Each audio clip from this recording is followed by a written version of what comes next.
Donald Trump just had the most humiliating night of his presidency yet, and instead of putting his tail between his legs and just shutting up for once in his life, he decided to double down on that humiliation by taking those tiny little fingers of his to Truth Social to whine, to complain, and to essentially collapse in a series of posts that are so embarrassing, damning, and just revealing of how panicked he is tonight after taking loss after loss across the country, up and down the ballot, just being handed a can of whoop ass. We're going to get into those posts. We're going to get into those defeats, those huge wins for Democrats. I am so excited, and you are going to enjoy every second of this video. But before we get into it all, if I could quickly ask you to leave a like on this video, and if you haven't already and you enjoy our channel, to hit that subscribe button because it goes a long way in supporting our work. Now, before we can get into those posts from Donald Trump, I have to start with one of the main reasons, of course, the victory for Zohran Mamdani in New York City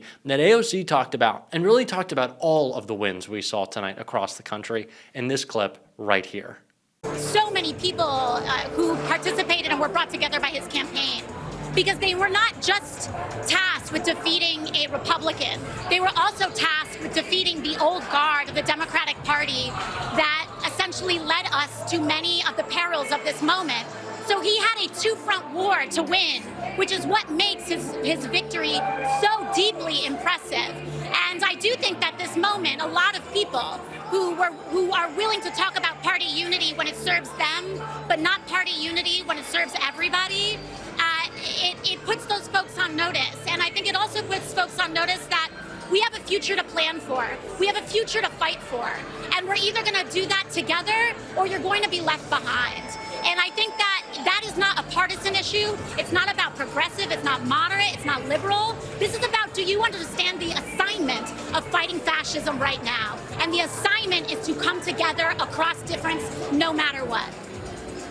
There will be many Republicans who tried to cope with the victories tonight from Democrats across the country, up and down the ballot, by saying, well, Donald Trump wasn't on that ballot, so this isn't a referendum on Trump. You're already hearing it from the Fox propaganda outlet that the dear leader is still so popular, even though all we see in new polling is just his historic levels of unpopularity. But that's not the case. Donald Trump was on the ballot. His economic disaster was on the ballot. His idiotic tariffs were on the ballot. The disgusting, immoral, and illegal ICE raids he is conducting all across our country, they were on the ballot. And the leaders who won, the Democrats who won, were the Democrats pledging to fight back against it, to not be afraid of this authoritarian takeover, but to stop it. We all understood the assignment today, and we got out and we voted.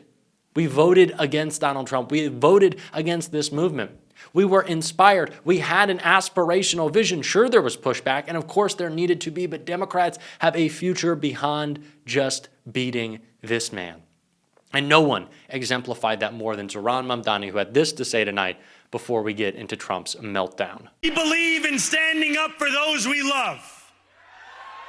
Whether you are an immigrant, a member of the trans community, one of the many black women that Donald Trump has fired from a federal job, a single mom still waiting for the cost of groceries to go down, or anyone else with their back against the wall, your struggle is ours too. And we will build a city hall that stands steadfast alongside Jewish New Yorkers and does not waver in the fight against the scourge of anti-Semitism. Where the more than 1 million Muslims know that they belong.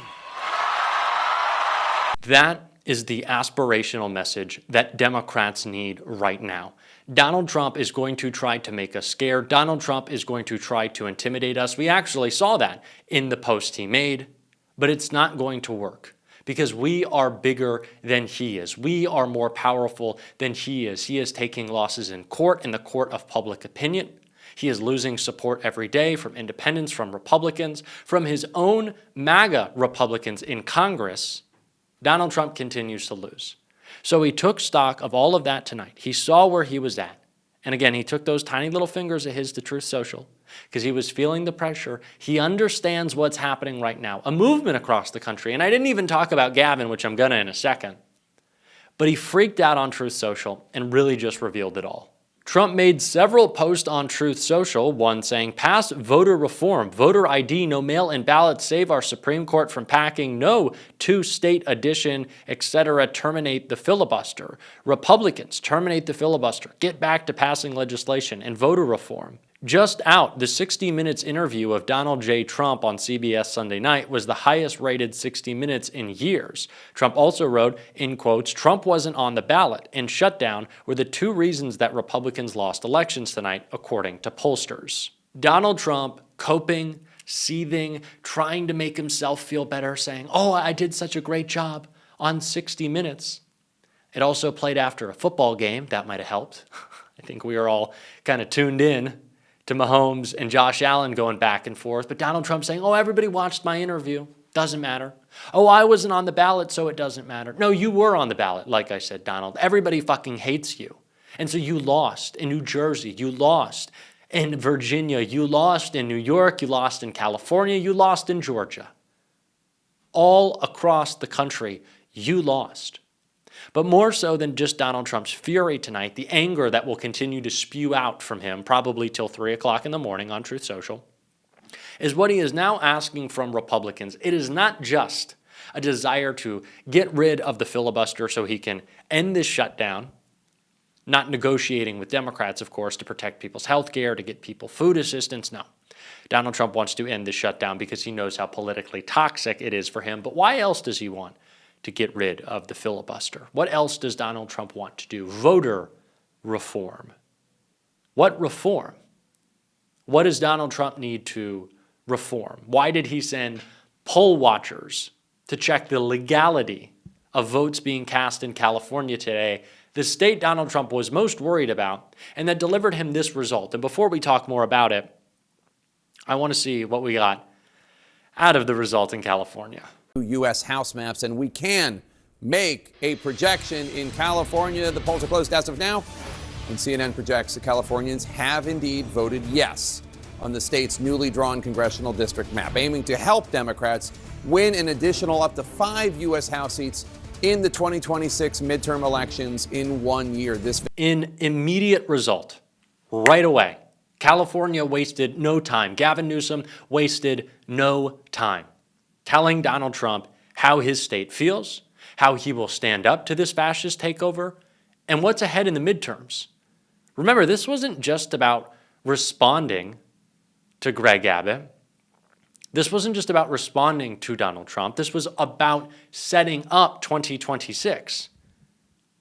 This was about making sure that Democrats have momentum going into a midterms, and which Donald Trump should be a lot more worried about that election than even the one that took place tonight, the shellacking that took place tonight. This wasn't just a response to Donald Trump. This was setting the tone for Democrats in California. And Gavin Newsom has unequivocally done that. Donald Trump will be talking a lot about voter reform, rigging the midterms. That's what he means. That's what he wants to do. But today he tried. He tried to defeat Prop 50, which, by the way, it's Prop 50 because Gavin Newsom is talking about all 50 states need to fight back against this fascist administration, this fascist regime. But Donald Trump tried it. He tried to stop Prop 50, but what else did he do? He tried to intimidate Gavin Newsom. He tried to send poll watchers. He tried to say that their elections were in question. Carolyn Levitt today said that there was a record of fraud in California. There was no fraud. There's one fraud. He's in the White House, and that's it. That's what we know to be true tonight.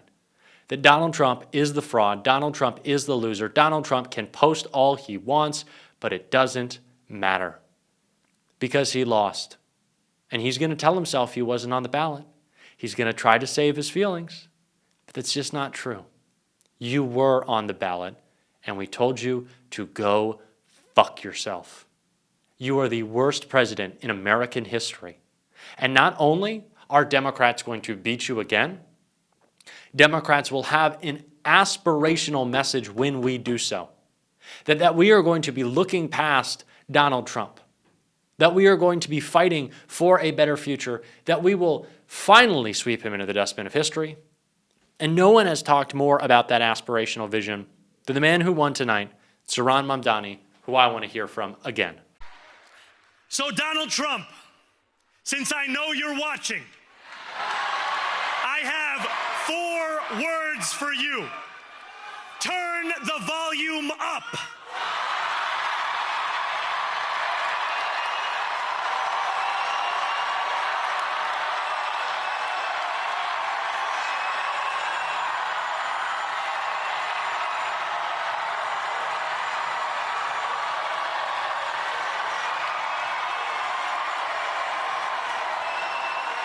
We will hold bad landlords to account because the Donald Trumps of our city have grown far too comfortable taking advantage of their tenants. And if we embrace this brave new course, rather than fleeing from it, we can respond to oligarchy and authoritarianism with the strength it fears, not the appeasement it craves.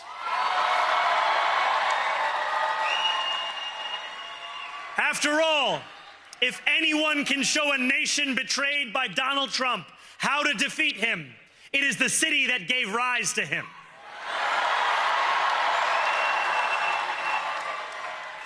And if there is any way to terrify a despot, it is by dismantling the very conditions that allowed him to accumulate power. This is not only how we stop Trump, it's how we stop the next one. This is the type of leadership that the Democratic Party needs right now. This is the type of fresh face that the Democratic Party needs right now. And we have it. Zohran Mamdani will be the next mayor of New York City. Back in February and March, I sat down with Zohran for an interview. And it was one of the most incredible experiences I've ever had in my time in politics. And I told my producer, my videographer, Caleb at the time, as we were figuring out what the interview was going to be. Even back then, I said, I want us to go get ice cream. He asked me why. I told him, of course, I thought it'd be funny. But I thought it would be funny because he was going to be the mayor of New York City. And I told Caleb on election night, and if you follow me on Twitter, you already saw it. I wanted to be able to say that I ate ice cream with the mayor of New York City. And friends, I had ice cream with the mayor of New York City, who is going to stand up to Donald Trump and is going to fight for a better future, a more affordable future, a more dignified future for us all. We kicked ass tonight. I'm proud of all of you. Let's keep on doing this thing. If you want to support our show, as always, you can hit that subscribe button. Leave a like on this video. If you stuck around to the end, drop a blue heart in the comments. Keep on fighting. Don't let them silence you. And until next time, I'll see you soon.